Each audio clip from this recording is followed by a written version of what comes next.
Hey everyone, welcome to Filmtastic. At D23 we got a brand new look at Zootopia 2, well our first look, which is super exciting, and also our first look at the logo as well, which has a distinct reptile look to it, and there's a reason for that, because there's a brand new character called Gary who is a snake, who is of course a reptile, who you'll be seeing in a minute.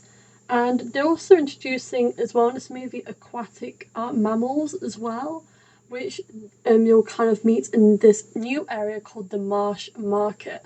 And this is kind of the scene that is on display here. So this is Nick and Judy in the Marshlands Marsh Market, and there's actually like this figure of a mammal of some sort of sea lion. So they're obviously trying to introduce some water creatures this time.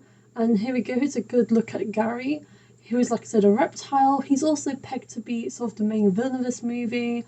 Maybe he could be a twist villain, who knows, but he's kind of like the main antagonist from what we know. And he's going to be voiced by the amazing Ki Hugh Kwan, and I think he's going to do such a good job.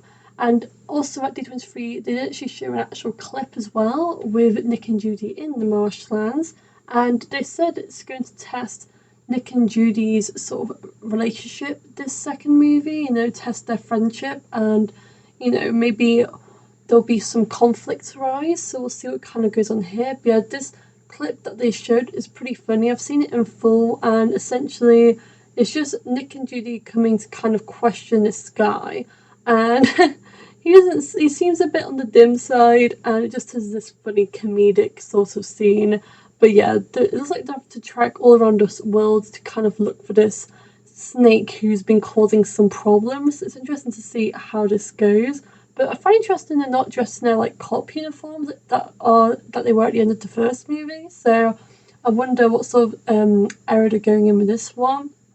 But I have heard a rumor that they're like supposedly on vacation, or they're supposed to be off duty, and they somehow come across this villain whilst they're off duty. So that's supposed to be kind of tracking them down, because it's like they're like vacation in some sorts. But yeah, it's kind of interesting. I'm quite excited. There's definitely not a lot we know yet, but there's a few little bits we have teased from D23, and of course all the voice actors will be returning to this movie from the first movie. I think it's going to be amazing. Comes out next year in 2025.